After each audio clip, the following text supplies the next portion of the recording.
Welcome to the Tech Egg. Don't get scrambled. Enjoy the video. In this video, I will explain how to make juicy crab legs. The secret to truly delicious crab is gentle heating, as they are already cooked when you buy them. Steaming is the top method for keeping them moist and flavorful. Always ensure your crab legs are fully thawed before you begin. This prevents uneven cooking and helps maintain their natural juiciness. Get ready for a simple, satisfying meal. To steam your crab legs perfectly, grab a large pot and a steamer basket. Pour about 1 inch of water into the bottom of the pot, making sure it doesn't touch the basket.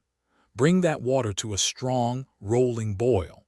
Carefully place your thawed crab legs into the basket. Cover the pot tightly and steam for just 5 to 7 minutes. This short time is enough to heat them through without drying out the delicate meat.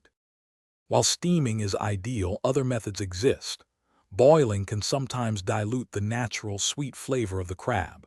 Baking, especially at high temperatures, risks drying out the tender meat. Grilling offers a nice smoky touch but requires careful attention to prevent burning. Microwaving is fast but often results in uneven heating and a less desirable texture. For maximum juiciness, steaming remains the champion. Once your crab legs are perfectly steamed, serve them immediately to enjoy their warmth and tenderness. The classic accompaniment is a small bowl of melted butter for dipping. It truly enhances the rich flavor. A squeeze of fresh lemon juice adds a bright, zesty contrast that cuts through the richness beautifully. For an extra treat, try infusing your melted butter with a bit of minced garlic. Enjoy your delicious, juicy crab. Thanks for watching. Consider subscribing if I helped unscramble your problems.